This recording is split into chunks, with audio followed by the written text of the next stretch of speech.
হরে কৃষ্ণ, রাধে রাধে। সকল দর্শক বন্ধুকে জানাই আমার দণ্ডবোধ প্রণাম। আশা করি সবাই রাধা মাধবের কৃপায় ভালো আছেন। আজকে আমাদের আলোচ্য বিষয় হচ্ছে একাদশী। কবে একাদশী, এই একাদশীর মাহাত্ম্যই বা কি, জানতে হলে ভিডিওটি সম্পূর্ণ ওয়াচ করুন। আর কৃষ্ণ ভক্ত সেবা সমিতি চ্যানেলে যারা নতুন আছেন তারা চ্যানেলটি অবশ্যই সাবস্ক্রাইব করুন। এবার একাদশী পড়েছে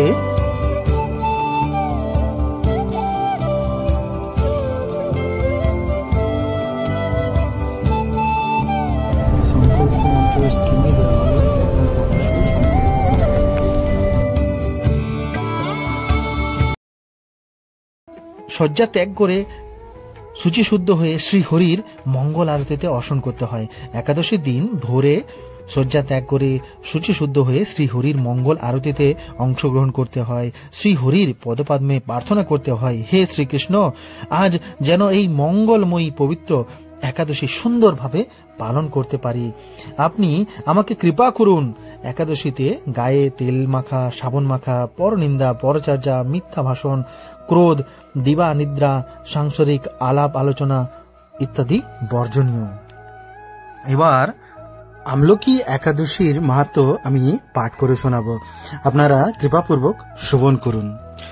যুধিষ্ঠির বললেন, হে কৃষ্ণ, মহাফলদাতা বিজয়া একাদশীর কথা শুনলাম। এখন ফাল্গুন মাসের শুক্লপক্ষের এই একাদশী যে নামে বিখ্যাত তা বর্ণনা করুন।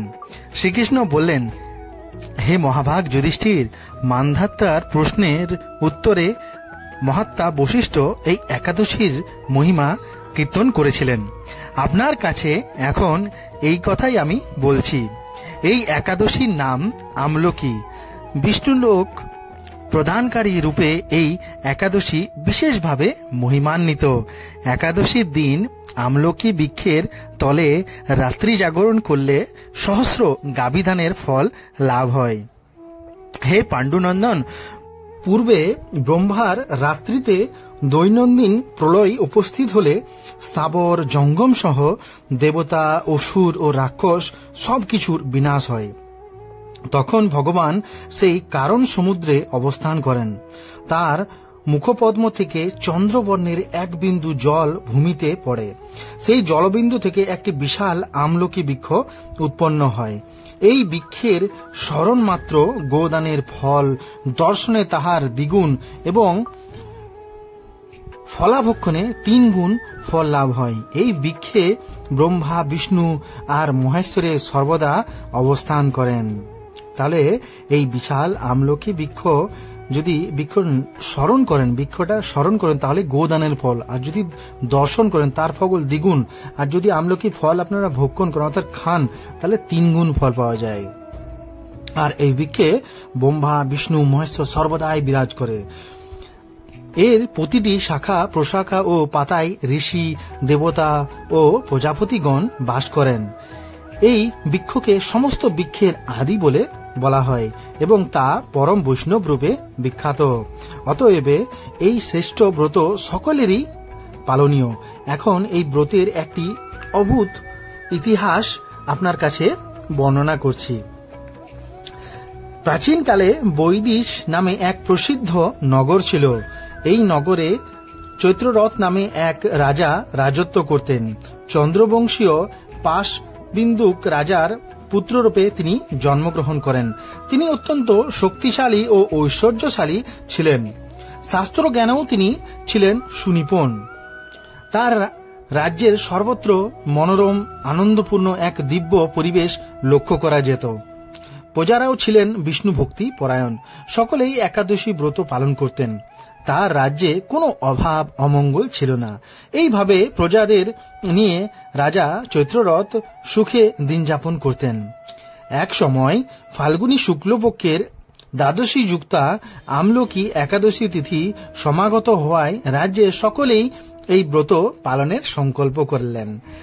ওই দিন প্রাতঃস্নানের পর প্রজাদের নিয়ে রাজা ভগবান বিষ্ণুর মন্দিরে যান এবং সেখানে সুবাসিত জলপূর্ণ কলস, ছত্র, বস্ত্র, পাদুকা, পঞ্চরত্ন ইত্যাদি দিয়ে সাজিয়ে স্থাপন করেন।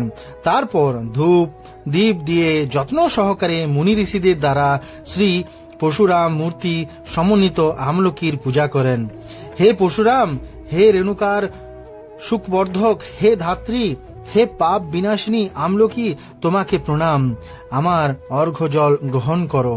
এইভাবে দিনে যথাবিধি পূজা, স্তবস্তুতি, নিত্যগীত করে রাজা ভক্তি ভরে সেই বিষ্ণু মন্দিরে রাত্রি জাগরণ করতে লাগলেন। এমন সময় দৈবযোগে একটি ব্যাধ সেখানে উপস্থিত হয়। পূজার সামগ্রী সহ বহু ব্যক্তিকে একত্রে রাত্রি জাগরণ করতে দেখে সে কৌতূহল আক্রান্ত হলো এবং সে ভাবল, এসব কি ব্যাপার। বিষ্ণু মন্দিরে প্রবেশ করে সে বসে পড়ল, কলসের ওপরে স্থাপিত বিষ্ণু মূর্তি দর্শন করল। ভগবান বিষ্ণু এবং একাদশীর মাহাত্ম্য সে মনোযোগ দিয়ে শ্রবণ করল। সারাদিন ওই ব্যাধ কিছুই আহার করেনি।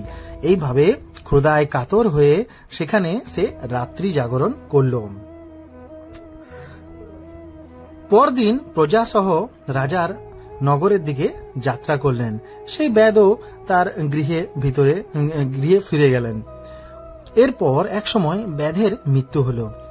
একাদশীতে রাত্রি জাগরণ ব্রতর প্রভাবে সেই ব্যাধ পরবর্তী জন্মে এক রাজ্যের অধীশ্বর রূপে নিযুক্ত হল।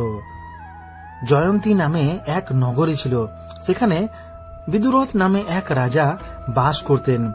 ওই ব্যাধ বিদুরথ রাজার মহাবলী পুত্র রূপে জন্মগ্রহণ করেন।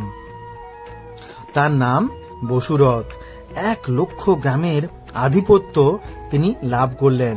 তিনি ছিলেন সূর্যের মতো তেজস্বী, চন্দ্রের মতো কান্তিমান ও পৃথিবীর মতো ক্ষমাশীল।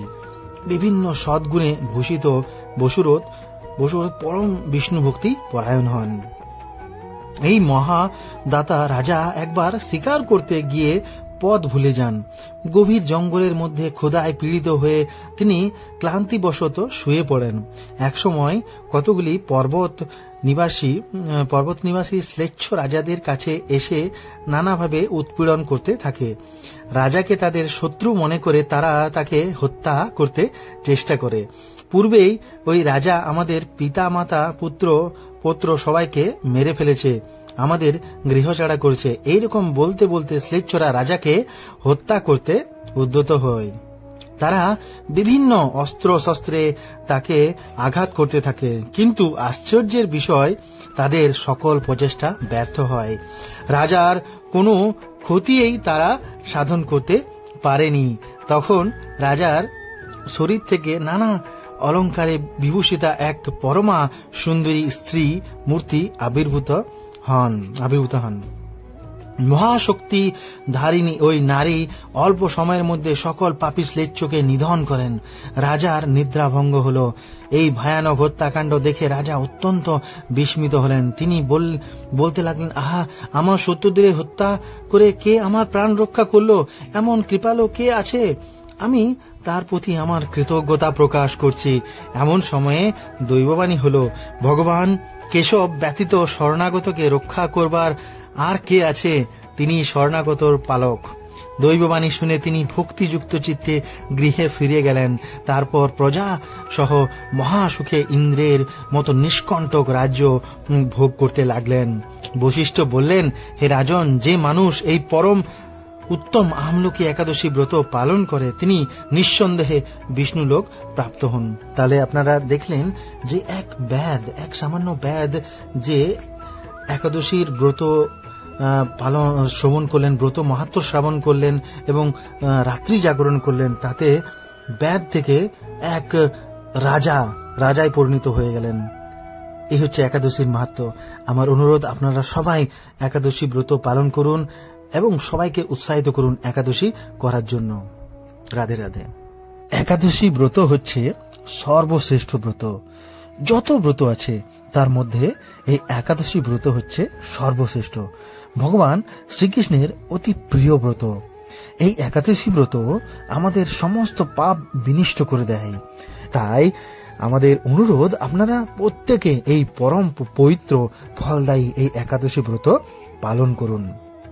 একাদশী মহারানী কি জয়, একাদশী মহারানী কি জয়। দুহাত তুলে বলুন হরে কৃষ্ণ কৃষ্ণ কৃষ্ণ হরে হরে, হরে রাম রাম রাম হরে হরে, হরে কৃষ্ণ কৃষ্ণ কৃষ্ণ হরে হরে, হরে রাম রাম রাম হরে হরে, হরে কৃষ্ণ কৃষ্ণ কৃষ্ণ হরে হরে, হরে রাম রাম রাম হরে হরে। হরি বল।